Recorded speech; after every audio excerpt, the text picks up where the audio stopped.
All right, so here we are, Gene Matzook, wrapping up our marathon day. One of my all-time favorites, the coach who has done more than anyone in the Whitfield, in my opinion, for one school over the last couple of decades. They're so lucky to have him here in Rochester. Nishanik, forget about it, it's a loss. Once again, you start the season small numbers. Lori and others, some of the key players not on this roster. How much more can you really deal with, Coach? This is tough. It never ends. Yeah, we like a black cloud over our program sometimes when it comes to injuries, but you just got to stand up and work through it. I mean that's the bottom line. We've had a couple kids out over the first 3 games, and you got to pull the bootstraps up, and you got to just bring your team together. People got to fill in, next man up, and we're used to it. So you know what? We know what it's all about. So we got to just we got to do it and execute it. I was under the bleachers walking in my car to get something before we went live to tape here, and I was thinking about back in the day, in the 70s when I was going to school, and I was talking about that 74 team, the fall of 74, that graduated in 75. I did a special video months ago, how great they were and how talented. Maybe one of the most underrated football teams in the history of Beaver County. I mean, names like Zerillo and Carcase and so many others. My cousin Dickie Cairns played on that team. But everybody thinks about what your brother did, what you've done. When Danny Roberts was here, of course, Ryan, part of the coaching staff as well. I mean, you just ran the table. Players like Essex Law. And, you think of Chris Griffin, you think of Derek Moore, go back to Bay Pirelli, back up to name of Super Bowl III. People forget the history here, and it's easy to forget and to pile on when things aren't going well. But back then, in any of those teams that I mentioned, the sheer numbers are just devastating with what you're dealing with right now. And especially when it comes, and I'm going to talk more about this, equipment and facilities and things that you need. I mean, it's a challenge now, isn't it? It is. It is definitely a big challenge. The enrollment has gone down. At a lot of schools here around the county, it's getting harder. The Class A schools are getting lower and lower with their numbers. And when you look at the numbers game, you look at the double A, you look at the A's or whatever, I tell people, when you count your boys, for example, one team might come in at 125 boys, all right, the cutoff's 126 for Class A. Rochester might have 60. That's 65 more boys that they have. So they have 40 on their rosters or whatever, Right. When you're down in the 60s, like the Jeanettes and the Claretons, a lot of teams are starting to go down the other way when it comes to numbers. It's hard. You're putting 30 kids or 28 kids or whatever it may be. The numbers game, the depth gets into a problem, and so you really got to work a lot of things with the Class A schools in the sense of having your kids ready, your backups or whatever it may be. So enrollments are tough. It's starting to dwindle. Towns are dwindling. Back in the day we had 40 kids on the team. 42. And now we've gone down a little bit. So it's a challenge. It's a challenge every year now. We're in those times where, like I said, the enrollments are getting very difficult. I got a lot of stuff to talk to you about, and we are going to get back to this year's team and Laurel coming up Friday night. But I got to talk more about numbers. So I've been talking about this U.S. Steel deal that has to get done with Nippon Steel. So we get $1 billion invested into the Mon Valley. And of course, Braddock, great communities like that. Great football history for sure.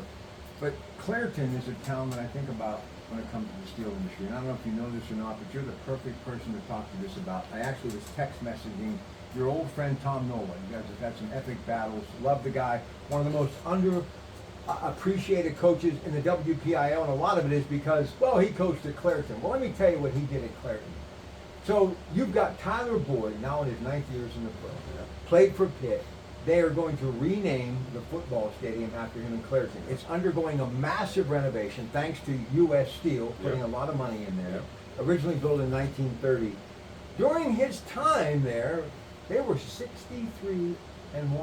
They won 4 Whitfields, 4 state titles. Talk about Tyler Boyd. What kind of an athlete was he? Yeah, we played against Tyler. It was amazing. We've had a lot of epic battles. I saw Tommy. We go to a luncheon in the summertime, and they invite some of the top coaches in the county. So, George Novak and Donnie Yanessa and myself and Tommy Nola was there. So it's good to really talk to him last year, and I went out this year. So we talk about the epic battles that we had and so forth. Oh, great games. And, yes. We were really the team of the 2000s, early 2000s, and then Clareton kind of took over in 2009, 8, 10, and that area, and they started to take it. But back in those days, that's when Tyler Boyd played. And they put him at quarterback, and they run the Wildcat, and that kid was so smooth. And I remember telling Tom, I telling people, this kid's going to be in the pros. This kid is so good. He's going to, and he's going to do well in the pros. That's how good he is. And sure enough, he went to the pros, and he really excelled with his talent. And you know, so. But we had a lot of games down the stadium with them. I mean, it was always Rochester and Clareton down the stadium. You know, Duquesne snuck in there once in a while, but Clareton was us, and it was always the thing. And I remember talking to Clareton and Wayne Wade when he was their coach, and we met last year. We had a lot of good conversation about the good old days and, you know, the history and so forth. It was just a lot of good stuff. You know, when you're out of it, or when you don't play them anymore much, you know, you really get to talk about, reminisce about a lot of good things, and a lot of good teams, and a lot of great players. So. Yeah, that's really. I mean, they won all those state championship battalions, 63-1, big winning streak. I mean, they beat Southern Columbia. You know what I mean, and all that. So, I mean, it just showed you how good they were. And Tyler was really special. But make no mistake about it, the run you've had here is so impressive. But this brings me to this point. You know who Bill Churpeck is? Yes, he is. He was up there with us. Yeah. One of the best. Played at Pitt. Billy Fralick, yeah. a legend. God rest his soul. Yeah. So I'm talking to him last year doing one of these videos, and over the hill was Clareton, okay? That's right. Just talking about the mills and the population. And you could go back to when Mike Ditka moved from Carnegie to Aliquippa, and what Aliquippa was doing when they had all of the jobs at J&L Steel. Yeah. The numbers are never going to be the same. So my question is this. I mean, you're a good coach, X and O, but when you start losing numbers, is it going to be ever possible to recapture some of the magic that you guys were able to perform here? Or, I mean, it's amazing Aliquippa's been able to do it, but when you look at the numbers, it just doesn't add up, Coach. Yeah, it's tough. You know, I think the numbers have dropped. I think it makes it a little tougher. What are you going to graduate here this year? Do you know? Under 70? Probably, oh yeah. They'll be under 70, no doubt. And this is a great school district, great teachers. I absolutely love this district. But, you know, it comes down to, you know, supplies, money. That's why these jobs are so important. That's why this U.S. Steel and the Nippon Steel deal, in my opinion, to be able to keep money flowing and to actually have a mill, Edgar Thompson, that'll be efficient for the next 100 years, it's got to get done. I mean, because if we lose any more jobs, I mean, how do we continue to fund public education, the most important resource that we have? Yeah, it's people talk about merges and so forth. You know, where do you go? You have to start co-oping with schools. I mean, it's getting tough here in the county when it comes to numbers. Even the AAA numbers are low. Some of these schools, you know, they've come down. So it's a fight, and it comes to resources. You know, you got to have some resources. You know, I mean, some of these schools are doing something for their football programs or their schools or whatever it may be, and you know, you got to continue to do that some way, somehow. You know, I know people raise money, whatever it may be, to do those things. And I've been here 39 years, and I've seen a lot of things happen here in 39 years. And you've been here that long? 39, 14 as an assistant, and 25 as head coach. And let's make no mistake about it. One of the most successful mergers anywhere is Central Valley, and Danny had a lot to do with that. He did. Yeah. So I mean, it can be physically done. But as we move forward, and again, you and I are at that stage in life where, not to say the curtain's about ready to come down, but let's face it, people aren't expecting us to be back on the stage anytime soon, so they're trying to enjoy as much of it as they can now. In 10, 15, 20 years, unless we do something with numbers, do you believe that Rochester and New Brighton, schools such as yourself, can actually physically and financially stand alone and put numbers on the football field to be able to be competitive? That's the question that everybody got to ask themselves.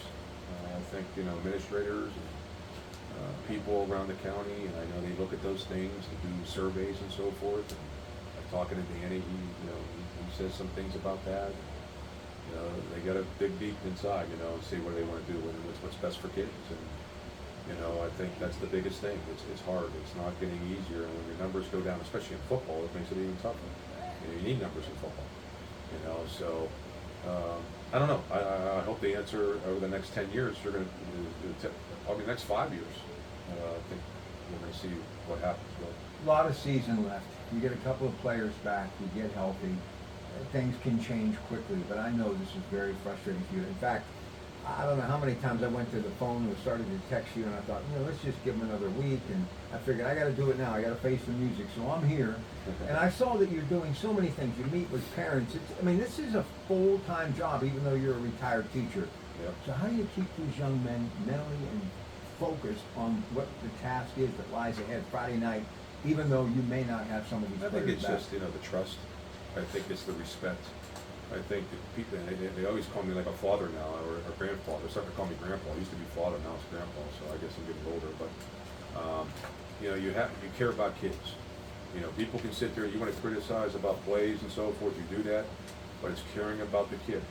And I think that's very important with all that, that you're in their corner to help them, to move forward, to be successful in life. That's the goal, to be successful. And you learn, and football teaches you what the classroom doesn't teach. So you're going to learn a lot of things about life through football. That's what football teaches you. And so I think that's very important, that the relationship we have with the kids is very important. People can say, well, okay, they can bring this coach in. Go ahead, you can bring any coach you want.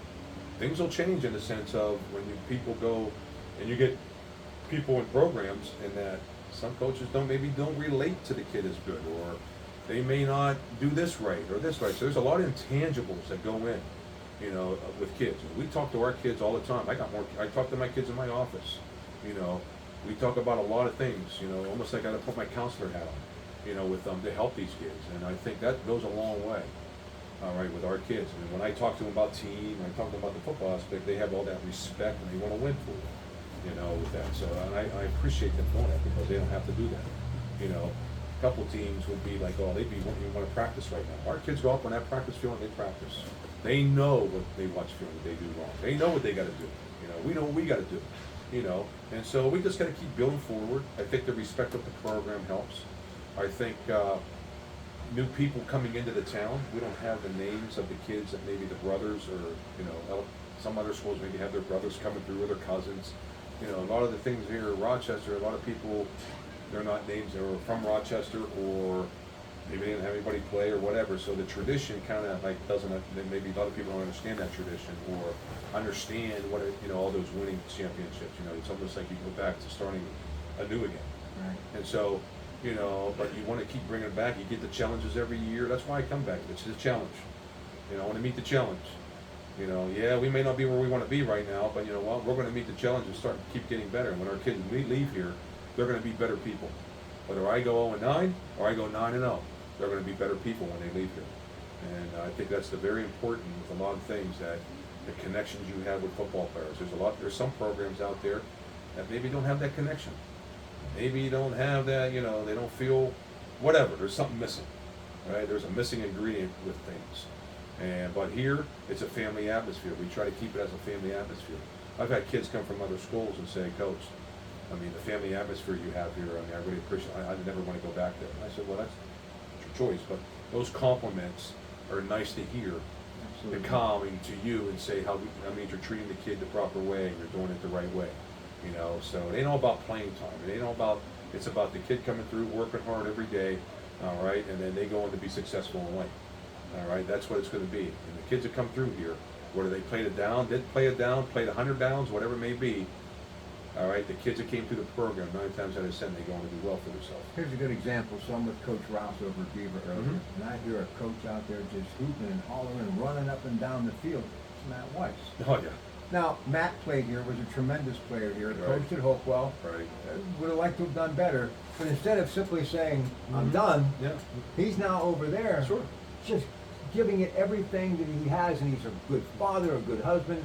He teaches at Hopewell. Right. It works out. Well, keep us all in mind. He's a Rochester guy. Okay. That's it, baby.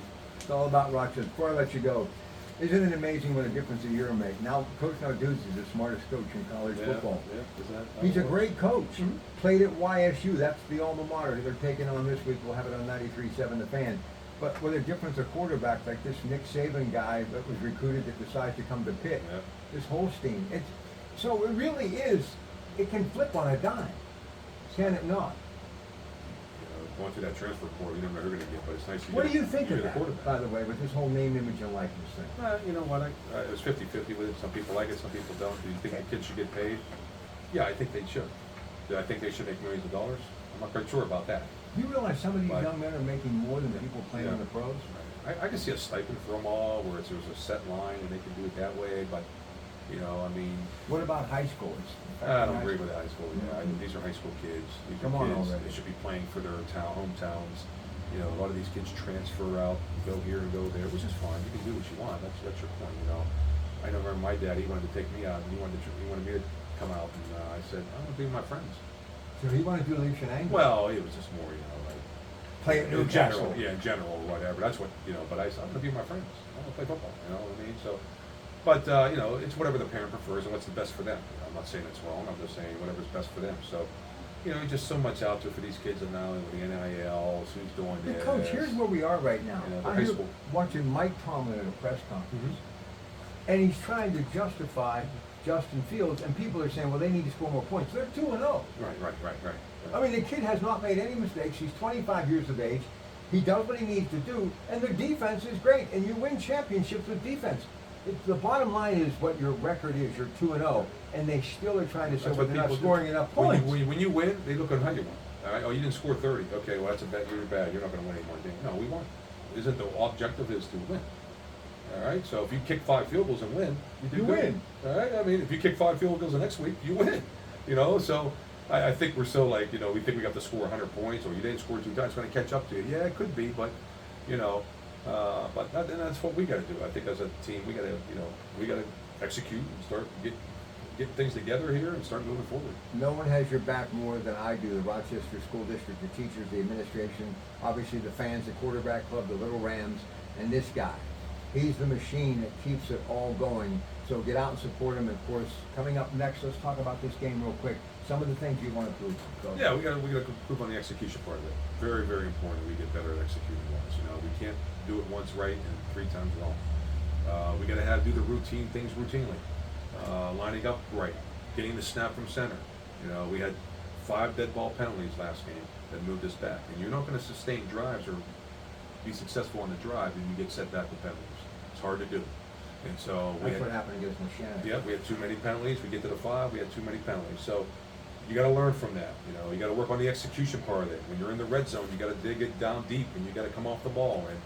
And our kids defensively, we got to run to the ball, and we just got to do the execution part of it a little bit better now. We got to inch it up, and I think if we do those things, we got the team to really go a long way.